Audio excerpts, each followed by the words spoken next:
الفيديو ده هو فيديو مميز جدا عشان هتكلم فيه على 5 أعمال مرة واحدة، ومكتوب بكل النردنة اللي عندي، وبرضه مكتوب بكل الشغف اللي عندي ناحية رياضة السباقات وخصوصا الفورمولا 1. وكعادة كل راس سنة ربنا ما يقطع لنا عادة، لازم أعمل فيديو يكون مميز بالنسبة لي وبالنسبة لأي حد بيتفرج عليا. ودلوقتي خليني أقول لك يا مساء الجمال يا حبيب أخوك، عامل إيه؟ أنا نرد أفلام، والنهاردة جاي أكلمك على 4 أفلام ومسلسل، والمشترك بين ال5 حاجات دول إنهم عن السباقات. الحاجات اللي هكلمك عنها بالترتيب هي فيلم F1 The Movie، وبعده مسلسل سينا، وبعده فيلم راش، وبعده فيلم Days of Thunder، واخيرا الفيلم الاوسكاري فورد فيرسز فيراري. ولو انت عندنا على يوتيوب هتلاقي الفيديو متقسم تحت. ودلوقتي خلينا اقلع عشان اتحريت جدا، وهجيلك بقى نخش في الريفيو. قلعنا بقى عشان منه لله الاحتباس الحراري. خلينا نبدا مع احدث فيلم معانا، وهو فيلم F1 The Movie اللي اتعمل سنه 2025، واللي كان من بطوله براد بيت، وده واحد من اجمل الحاجات اللي هنتكلم عنها النهارده. الفيلم بيحكي قصه سوني هيز المتسابق الكبير في السن اللي بيرجع للفورمولا 1 تاني عشان ينقذ فريق ايبكس جي بي، واللي كان بيملكه صاحبه روبن، والفريق ده كان بيغرق. وزميل سوني هيز في الفريق هو المتسابق الروكي او المبتدئ جوشوا بيرس. والفيلم بياخدنا من ايدينا يرمينا في نص سيزون الفورمولا 1، وفاضل 9 سباقات على ما السيزون يخلص، وطبعا في كذا جراند بري هنشوفهم في الفيلم. فيا ترى ايه اللي هيحصل؟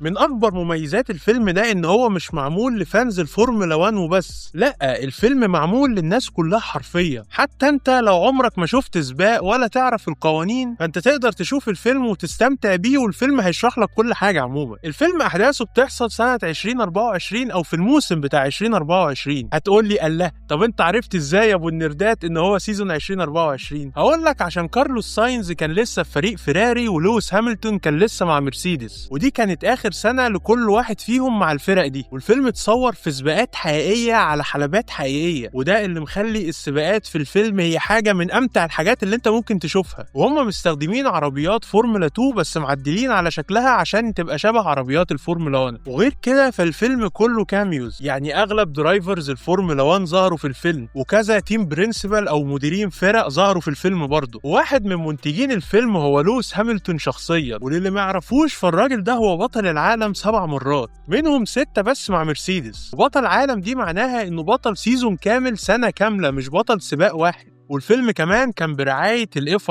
اللي هي زي الفيفا كده في الكورة. التمثيل في الفيلم كان فعلا مبهر، سواء من براد بيت أو خافير بارديم. والسينماتوجرافي في الفيلم هي كانت متعة بصرية، يعني أنا أؤكد لك إن دي أحسن وأجمل سينماتوجرافي في أفلام السباقات أنت هتشوفها في حياتك. بس كل ده كان ولا حاجة جنب أهم وأحلى وأعظم حاجة في الفيلم، وهي الموسيقى التصويرية اللي كان عاملها هانز زيمر. موسيقى أنا شخصيا أصنفها من أكتر الحاجات الملحمية اللي أنا سمعتها في حياتي. والموضوع ما وقفش كمان هنا، الاغاني بتاعت الفيلم كلها تقريبا حلوه، مفيش اغنيه قلشت منهم. يعني انا وداني بس مديه الفيلم 10 من 10. اغنيه زي لوز ماي مايند دي انا حاططها على الريبيت بقالي كتير جدا من كتر ما هي حلوه. وتوقعي ان الفيلم ده 100% هياخد اوسكار على احسن اوريجينال سكور او احسن موسيقى تصويريه. شوف يا حبيب اخوك، سباقات الفورمولا 1 هي عباره عن دراما بيور، مفيش سباق بيبقى محسوم من قبل ما يبدا. كل السباقات بلا استثناء بيكون فيها دراما واحداث مختلفة. واخر حاجة عشناها كانت في السيزون ده بتاع 2025 اللي لاندو نوريس كسب فيه الجايزة، واللي كانت الدراما في السيزون ده مستمرة لحد اخر لفة في اخر سباق بتاع ابو ظبي. والمنافسة كانت شرسة جدا بين لاندو نوريس وماكس فيرستابن، اللي هو بالنسبة لي واحد من اعظم واجمد الدرايفرز اللي في الدنيا. نرجع بقى للفيلم. الفيلم كل خطوطه الدرامية كانت كويسة جدا ومبنية حلو، ومفيش فيها اي لوس اندز في النهاية. فانت كمشاهد هتستمتع بالاحداث اللي بتحصل في السباقات والدراما، وهتستمتع برضو بالدراما اللي بتحصل بره السباقات. بس في مشكلة كده بقى صغيرة مع الفيلم، سواء انا او الناس اللي بتتابع فورمولا 1 اخدنا بالنا منها، ان المتسابق العدواني سوني هيز كسر كمية قوانين في السباقات. لو كان متسابق حقيقي عمل كده في سباق حقيقي، كانت FIA هتنزل العقوبات ترف كده على دماغه. ففي نقطة كسر القوانين والعقوبات الفيلم ما كانش دقيق قوي يعني. بس بصراحة دي حاجة تعدي ومش هتسبب لك مشكلة وانت بتتفرج، يعني مفيش حاجة، كله في خدمة الدراما. والجزء التاني من الفيلم بيتصور دلوقتي وهيكون فيه برضه جوشوا بيرس وسوني هيتس، والجزء التاني احداثه هتحصل في سيزون 2026،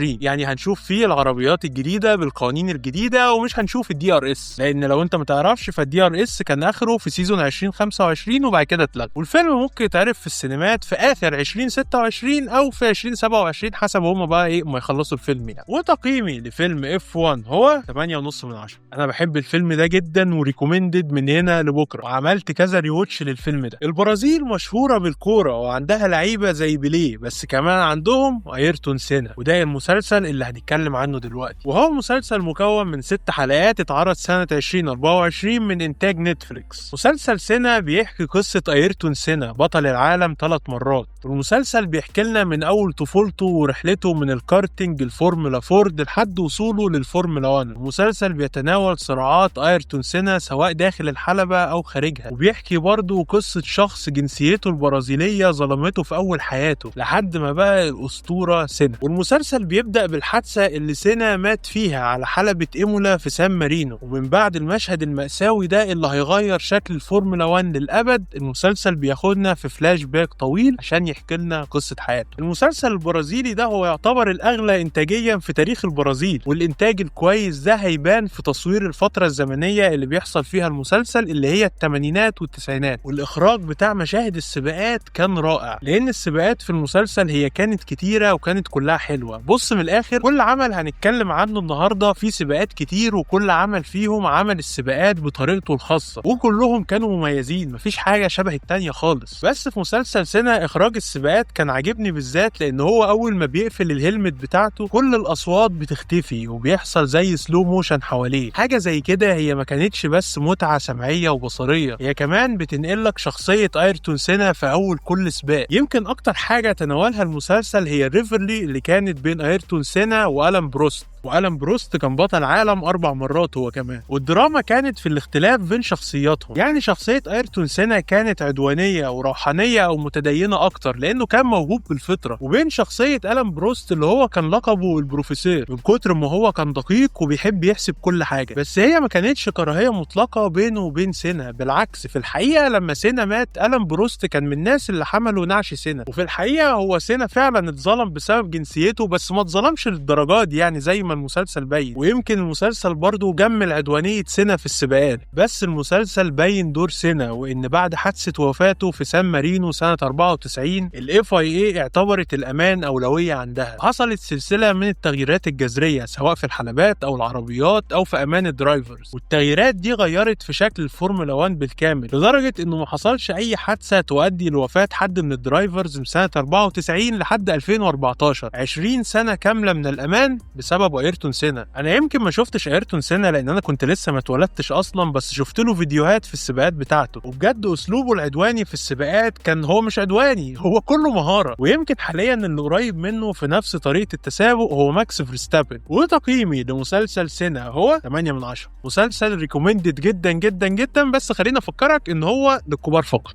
فيلم راش هو واحد من اجمل واهم افلام الفورمولا 1، وده مش رايي لوحدي، ده كمان راي الاسطوره نيكي لاودا اللي الفيلم ده بيحكي قصته. والفيلم بيركز على الريفرلي اللي كانت بين جيمس هانت ونيكي لاودا، واحد من اكتر المواسم الملحميه في الفورمولا 1، وده كان موسم 76. وانا افتكر ان اغلب مشاهدين نرد افلام ما كانوش موجودين سنه 76، فانت تقدر تشوف الفيلم وهو هيحكي لك قصه الموسم عادي، والاهم انه هيحكيهولك بدقه عاليه. الفيلم بيحكي لنا عن شخصيتين عكس بعض في كل حاجه. جيمس هانت البلاي بوي اللي بيحب السهر والحفلات واللي عامل دوره الممثل كريس هيمثورث، والناحيه التانيه نيكي لاودا الشخص المنظم الذكي اللي دايما جد وآراءه حاده وبيحب الحياه الروتينيه وبيفهم جدا في الميكانيك. يمكن اكتر حدث مهم في الفيلم هي حادثه نوربورنجرينج، ويا رب اكون بقول اسمها صح، انا هكتب لك اسمها تحت عموما. ودي حلبه قديمه في المانيا، واللي فيها عربيه نيكي لاودا ولعت في نص السباق، وهو اصيب بحروق خطيره ورئته تضررت من الدخان بشكل كبير، ومرض رئته ده هيفضل ملازمه لحد موته في 2019. بس الاعجاز بقى انه بعد الحادثة اللي كل الأطباء قالوا إن هو هيموت بسببها عدى 6 أسابيع بالظبط، وكان نيكي لاودا راجع لحلبة السباق عادي خالص. ونيكي لاودا شخصيا في الحقيقة لما شاف الفيلم قال إن مشهد الحادثة ده اتعمل بدقة عالية، وقال برضو إن 90% من الفيلم هو حقيقي والباقي شوية مبالغات بسيطة، زي مثلا إن الريفرلي اللي كانت بينه وبين جيمس هانت ما كانتش عداوة أو كراهية، هما كانوا بيحترموا بعض. وكمان نيكي لاودا قال إن هانت ما كانش سطحي للدرجة دي زي ما الفيلم صوره، وإنه كان متسابق شاطر جدا بس عدواني شويتين. بس شخصية نيكي لاودا اللي اتصورت في الفيلم هي حقيقية زي ما هي، حد وآراءه غريبة وممكن يحرج أي حد، بس هو وافق على الفيلم عشان حسب كلامه هو قال إن الفيلم ما شوهش صورة جيمس هانت ولا أظهر شخصيته بتاعت نيكي لاودا كشخصية خارقة. الفيلم فعلا هو واحد من أجمل أفلام الفورمولا 1. وبجملة بقى المعلومات عن نيكي لاودا، فهو كان من ضمن تيم مرسيدس، وهو اللي أقنع لويس هامilton إنه هو يوقع مع مرسيدس. وذا ريست از هيستوري بقى، أنت عارف إن لويس هامilton كسب مع مرسيدس 6 بطولات عالم، ومرسيدس كمان فضلت مهيمنة على بطولة الصانعين لمدة طويلة طول ما كان نيكي لاودا معاهم في الفريق. نرجع الفيلم بقى، فالفيلم ملحمي لأقصى درجة، وهانز زيمر برضو هو اللي عامل الساوند تراكس بتاعته. ومشاهد السباقات في الفيلم كانت ممتعة، ويمكن كمان مفيش مبالغات كتير لأن الدراما اللي حصلت في سيزون 76 هي لوحدها كفاية للفيلم. وتقييمي لفيلم راش هو 9/10.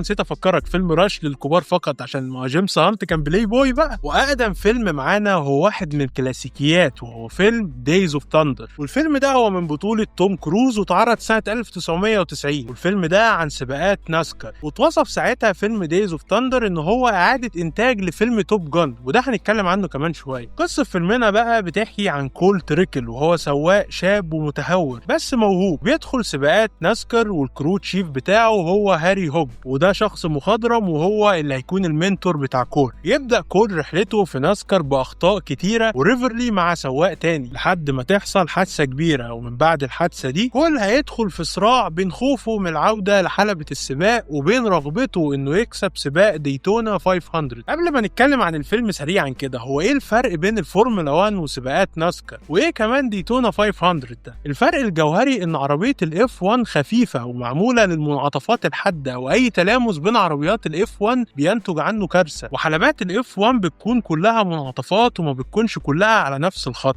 اما سباقات ناسكار بقى فدي عربياتها بتكون شبه العربيات العاديه خالص، بس بيكون متعدل فيها شويه، وده عشان تستحمل الصدمات، لان احتكاك العربيات ببعض هو جزء من السباق. سباقات ناسكار بتكون مدتها طويله شويه، وبتكون حلباتها اغلبها يعني بيضاويه، وهم بيقعدوا يلفوا في دواير، بس ده يعني تبسيط مخل بصراحه لسباقات ناسكار. نيجي بقى لديتونا 500، هو ده يعتبر اكبر سباق لناسكار، واسمه ذا جريت امريكان ريس. وليه في 500 في اسمه؟ عشان ببساطه طول السباق 500 ميل عادي يعني، فالسباق بيبقى 200 لفه، وبالنسبه للامريكان ده السوبر بول بس بتاع السباقات بقى. نرجع لفيلمنا بقى دايز اوف ثاندر. في درايفرز كتير بيصنفوه كواحد من افضل افلام السباقات، لأن الفيلم زي ما ركز على الجانب بتاع السباقات والأكشن، فهو ركز على الجانب الإنساني بتاع الدرايفر. وأنا هنا قصدي على تأثير السباقات دي على الدرايفرز من الناحية النفسية والجسدية، والفيلم طرح الفكرة دي بشكل ممتاز وحطها في سياق درامي محترم. والفيلم كمان موسيقته التصويرية عاملها هانز زيمر. بص، هو أي مزيكا حلوة النهاردة هتلاقي إيد هانز زيمر محطوطة فيها. الفيلم أغلب موسيقته من نوعية الروك، ودي كانت الموسيقى الترند بقى وقتها، وأكتر آلة مستخدمة في الموسيقى هو الجيتار. بس كل حاجة حلوة في الفيلم كوم، ونيكول كيدمان وهي صغيرة كوم تاني خالص. ايه الحلاوة دي بصحيح؟ يعني ايه الحلاوة دي؟ بس ليه بقى اتقال عن الفيلم ده ان هو اعادة انتاج لتوب جان؟ لان الارك بتاع بطل دايز اوف ثاندر هو نفس الارك بتاع بطل توب جان، وبنفس النقط الكريتيكال اللي بتغير في القصة. يعني شاب متهور ومنتور مخضرم، وبعديها حادثة او صدمة، بعديها صعود بطولي وملحمي، فهو نفس الارك في الفيلمين، وعشان كده هما شبه بعض. وفي الفيلمين توم كروز بيحب البنت اللي بتساعده، والفيلمين برضو من نفس المنتج ونفس المخرج. بس بغض النظر، فالفيلم ده هو فيلم كلاسيكي بحت،